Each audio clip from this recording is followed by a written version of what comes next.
coordinator yet. He could be a great position coach. Then he had his first press conference. It was brutal. But he had Shane Steichen on the staff. And then after a bad start, he let Shane run the offense. And they got to a Super Bowl. And then Shane Steichen left. And the longer Shane Steichen's away, the truth is coming out, is Nick Sirianni is over his skis. I still like Jalen Hurts. Maybe I'm just wrong on that. But right now, what does he do? Does Nick call plays? No. Is he a defensive whiz? No, he's an offensive guy. Culture builder like Dan Campbell? No. Reportedly doesn't get along great with Jalen Hurts, doesn't have his trust. He's not great with the media. He's not a quarterback whisperer. You got to be great at something. Matt Eberflus can coach defense in Chicago. I know that. Even if you're struggling as a head coach, are you good on your side of the ball? They're not. Don't tell me it's roster. This is a good roster. Don't tell me it's the owner. Don't tell me it's the GM. Philadelphia is one of the better-run organizations. They're also impatient. They don't sit around and wait. They moved off Doug Peterson. They moved off Chip Kelly, had a winning record. They moved off Carson Wentz after a big contract. But don't blame the players. I don't want to hear about A.J. Brown's injury. This team doesn't do anything well. What I watched yesterday in the first half, I've ever in my life seen a roster and a quarterback that talented not only trailed 24 to nothing. Forget the fact they trailed. I mean, good teams, Buffalo, have bad nights. At one point, Tampa had 254 yards. Philadelphia had 0. They did nothing well. And again, Buffalo last night in the first half, getting run out of the building. It happens a lot in Baltimore against Lamar Jackson. It happens in those night games. This was an afternoon game against Tampa, a team that had gotten pushed around the previous 2 weeks, and it wasn't competitive. The body language was bad. And yes, it's been an underdog year. The NFL, the Washington Commanders, what the hell's going on? There are surprises all the time, but that was beyond a surprise. That was a football team that looked absolutely unprepared with really good players all over the place. So I think it took them second quarter to get past midfield. And again, who are you going to blame on this? Like, sometimes it takes a while for the truth to come out. If not for Saquon Barkley, what would this organization right now do well? Saquon Barkley's great. And he'll run for yards, he'll get a touchdown. He'll fool you into thinking, boy, we're doing some things well here. No, Saquon Barkley's great. He got yards in New York with a bad O-line. Like, he's just great. Sometimes somebody fools you. Great player in a bad organization. You think, oh, what a great receiving core. No, it may just be a great receiver. I don't know what Philly does well. And I don't know what Nick Sirianni does well. And if you think about the Jalen Hurts situation. If you take last season and just the 4 games this year, Jalen Hurts, who has regressed so badly, he has a passer rating that's lower than Justin Fields. And so, to me, there's a connective thread here. The longer Shane Steichen is gone, a brilliant guy, the longer he is gone, the worse this team gets. I mean, there was a little bit where, he left, and some of the momentum for the first half of that season, he was gone. You're like, they look pretty good. They can live without Shane Steichen. It takes a while for the truth to come out. And Nick Sirianni, this is what I was told. This is what I saw at the press conference. This is what I saw before he gave Shane Steichen the play-calling duties. This doesn't work. You at least have to know your side of the ball, like Eberflus in Chicago. We can bang on him, but the Bears' defense, it's excellent in the red zone. It's excellent on third down. We don't think it has the best defensive personnel, but he can coach his side of the ball. He's got that side down. You can bang on Lincoln Riley. USC scores a lot of points all the time. They got the offensive side down. But what does Philly do well? Here's Sirianni after. We had 9 plays. You had 9 plays, and 3 of them are third downs. So now, he had 2 carries on 6 plays. That's the way football. When you go 3 and out, that no one's going to have any touches. Nobody's going to have any catches. We weren't sustaining drives. That's another, we can say what about the defense, but we weren't sustaining drives on offense. So he is defending Saquon Barkley not touching the ball much early. But I'm more concerned about the regression of Jalen Hurts. I've seen him with a good coordinator. I've seen him with Sirianni. it's like two different players. So Okay, so let's talk about this. I think Philly is a very interesting team right now because I think it's death by 1,000 paper cuts right now. And there's just been some bad coaching, bad luck, bad circumstances, and bad play, right? It's really been a combination of things that I think make everything look even worse than it really is, even though it's also not great, right? Like I've said a million times, I think Sirianni is a bad coach, right? I would have fired Sirianni at the end of last year and would have moved on and would have entered this year with a new coach. So yeah, I don't think Nick Sirianni is a good coach, and I'm not gonna unpack that anymore. I've already kind of said that a million times. But with that said, this is where we have to be consistent, and it seems like everyone's being really inconsistent. Because first off, going back last year, that offensive coordinator was a disaster, and so obviously Jalen Hurts regressed heavily. And now this year, when they were full strength, the team was better. When they were full strength, they beat the Green Bay Packers. They put up points. That offense was rolling. And Jalen Hurts, until this game, was second in most total yards. So this idea that Jalen Hurts is just so bad or just getting, really, really bad, it's not really true. And now we're using this game as a big aha, and it's just not fair because Colin is now saying, oh, well, injuries, that's not an excuse. But Colin has used injuries as an excuse to explain Justin Herbert's lack of success, Matthew Stafford's lack of success, Patrick Mahomes, right? Like every quarterback this year who's dealing, the Rams have really bad injuries. They're missing their receivers, some O-line, and they got decimated by the Arizona Cardinals. How good are the Cardinals right now? They just got decimated by the Washington Commanders. Okay? And then the Rams lost to the Chicago Bears. Not a very good team. The Chiefs, Patrick Mahomes has 5 interceptions in 4 games, and it could be more than that, but a couple flags saved him from interceptions. He's playing awful, Patrick Mahomes, right now. They're winning. That's because of defense. Make no mistake about it. And again, these are better quarterbacks with better coaches than Jalen Hurts and who Jalen Hurts has coaching.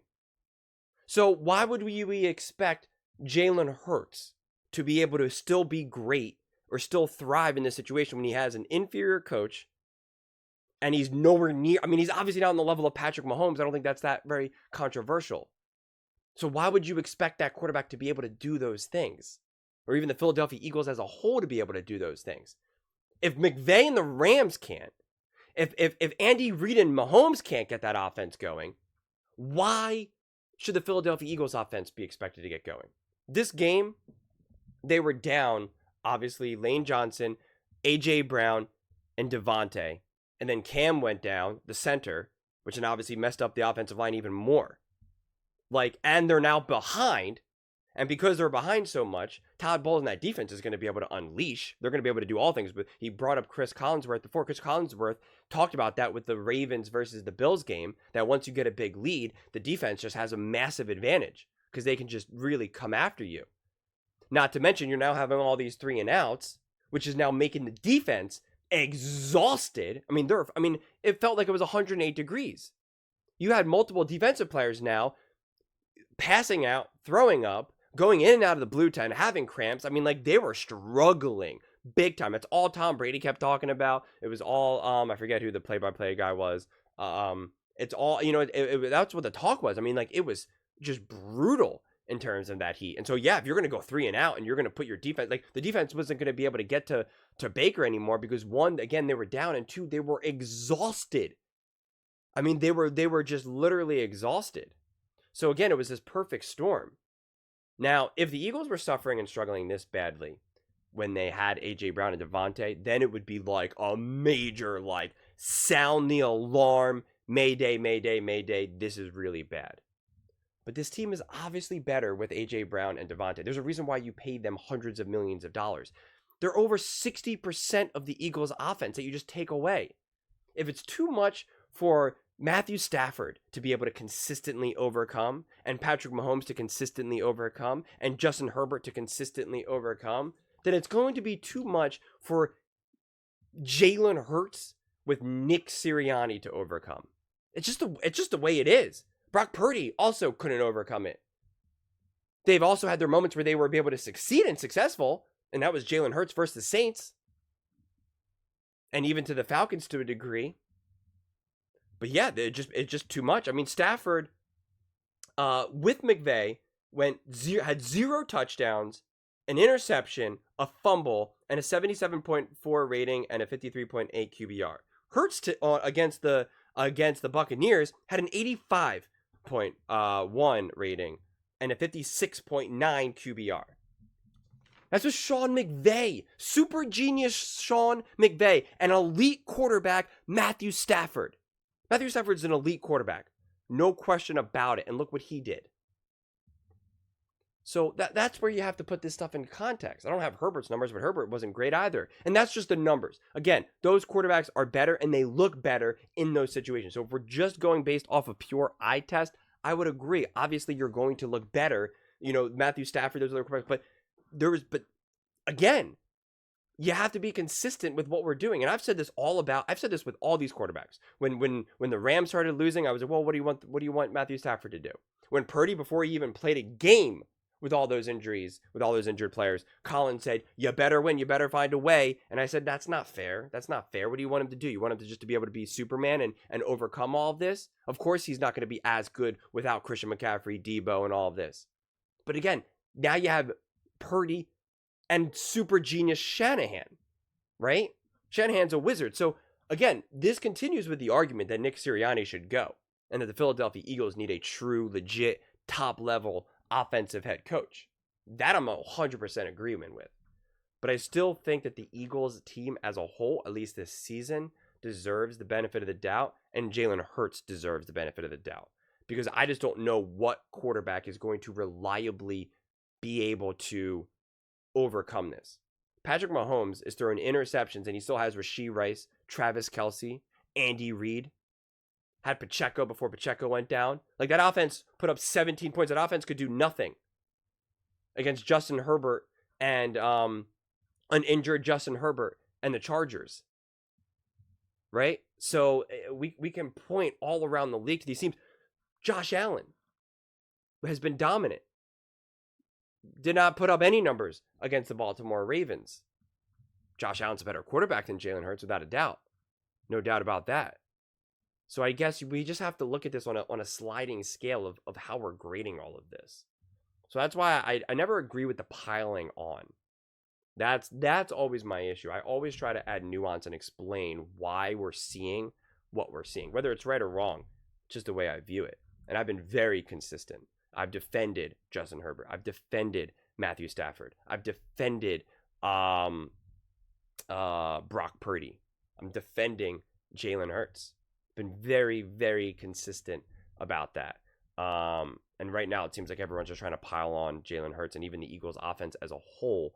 And when you're missing one of the top wide receivers in the NFL right now, in A.J. Brown, and then you're missing your second wide receiver in Devontae, you're missing one of the greatest offensive linemen in the history of the NFL in Lane Johnson, and then your center goes down because of the heat. That's how awful the heat was.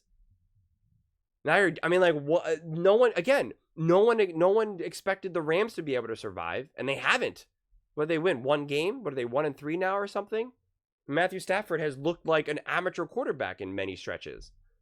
And Sean McVay looks like he doesn't know how to call a game in many stretches. Because that's just what happens. You need pieces. You need a team. You need an O-line. What's his face? I think I have it written down somewhere. He was pressured 18 times, Jalen Hurts. What do you want him to do in that situation? 18 times and nowhere to go with the ball. He doesn't have it. It's one thing if he was pressured 18 times and at least he could still throw it to A.J. Brown or Devontae. So, yeah, I think this was just a tough situation. And you would like to have seen the Eagles be better in this situation. Even though, obviously, they had all of the issues that I said. But they weren't. And I think that's a combination between Nick Sirianni and the Heat, I'd say. I think that was a combination. And obviously a feisty, physical Bucks team as well. And then you just had those like bizarre plays, like a muffed punt, which then gave them short speed, right? Like it was just like they scored 3 and out. Then they scored again, I think it was, or maybe it was a second drive that was then the muffed punt, right? Like it was just like back-to-back drives for the defense. The defense was already exhausted. They got no break. Then they scored. And then the muff punt or a 3 and out. back on the field. I mean, it was brutal. They were on the field for like 3 consecutive drives of defense, and at that point, you're just done. I mean, you're already knocked out. So then, of course, the game is just going to continue to spiral. So definitely an ugly game from the jump. So yeah, I think it's obviously good that there's the bye. I know this isn't going to happen. This is typically not football stuff, but you would hope that almost like the Eagles would fire Sirianni going into the bye, and so they can just try to salvage this. But I think you're going to get a better feel for who the Eagles are after the bye when AJ and Devontae and Lane and everyone is back is fully healthy. I think you will, without a doubt, see the Eagles look like a significantly better team in the NFL. That there's honestly really no doubt in my mind. And if not, well then yeah, that's obviously a major problem. And firing Sirianni sooner than later, it would be a must. I think it's a must now, but it would be like undeniable at that point. But those are just my thoughts. I'd absolutely love to hear yours. What do you guys all think about the Philadelphia Eagles, Nick Sirianni, Jalen Hurts? Any thoughts? Let me know in the comments below. I read every single comment, so whether you agree with me or disagree with me, either way, let's get in some discussions, let's get in some fights, but ultimately, let's just have some fun. And please do consider subscribing. We are building an amazing community here, and I'd absolutely love to see you part of it. I want to build something that we all genuinely feel connected to, something that we're really excited to be part of. I think we're well on our way to doing it. And please don't forget to give this video a thumbs up, as it really does help with the visibility and the algorithm. Thank you so much, and see you next time.